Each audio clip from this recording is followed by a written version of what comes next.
ከአባት ተማር፣ ከኢየሱስ ተማር። አታገኛቸውም።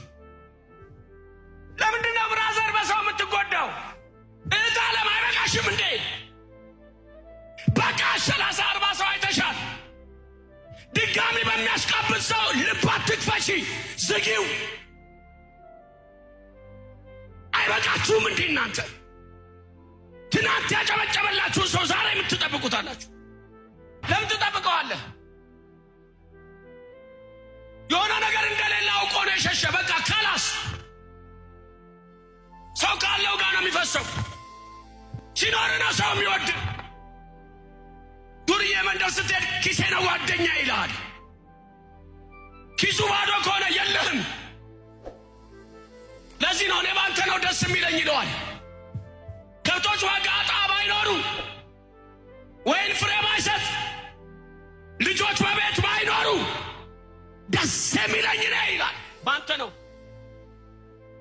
ባንተ ነው የኔ ደስታ። ወዳጅ አይደለም፣ ዘመድ አይደለም፣ ሁሉም ትቶ ይሄዳል። የጉዳት ሰዓት ላይ አንድም ሰው የለም። ስታቃስት እግዚአብሔር ይማር ነው። የመጨረሻ ስጦታው ብርቱካን ነው። ከፍ ካለ 500 ብር ነው የሚሰጥህ።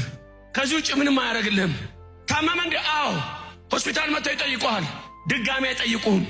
ስታቃስት የለም። ኦክሲጅን እኮ እንደዚህ ኦፕራሲዮን ስትደርግ የሉም። አንዴ ነው የሚጠይቁ። ስትሞት ለጠላ ያደገድጋሉ። ለመቅበር ነው የሚያለቅሰው ብራዘር። ስትሞት ወይኔ ወይኔ ወይኔ ዞር በል፣ ወይኔ ወይኔ ስሞት ምን ያደርግልኛል? እኔን ከጉድጓድ አያወጣኝም። ና ህመሜ ጋ፣ ና ቁም ቁስሌ ጋ፣ ና ቁም መስቀሉ ጋ፣ ና ጠጋበል ጠጋበል። በደህና ቀን አትሰብሰብ።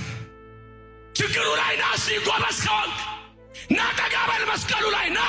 ያንን መስቀሌው ና፣ ያንን ቁስሌው ና፣ ና የተሰነጠቀ ገላ የማየት አቅም ካለ ጎበዝ ከሆንክ ና። ጨርቅ የለበሰውን ኢየሱስን ማየት አይደለም፣ የተሰነጠቀውን ኢየሱስን ለማየት ና እስኪ ና ና። አሳ አባትቶ የሚያበላውን ኢየሱስን አይደለም፣ ህመምተኛውን ለማየት ነይ እስቲ ጎበዝ ከሆንሽ። አሁን አንተ ወዳጅ አለ፣ ወዳጅ አለ። በእርግጥ አንተ ወዳጅ አለ ብሎ ችግርን የሚሰማ ወዳጅ አለ። ቁስልን የሚሰማው ወዳጅ አለ አለ። ወዳጅ ና ና አውራኝ ጎበዝ ከሆንክ ና ቁጭ በል እዚህ ጋር ና ና። ወዳጅ አለኝ የምትል ና አውራኝ ና አለ። በችግሬ ሰዓት ወዳጅ በል ና ና እንካ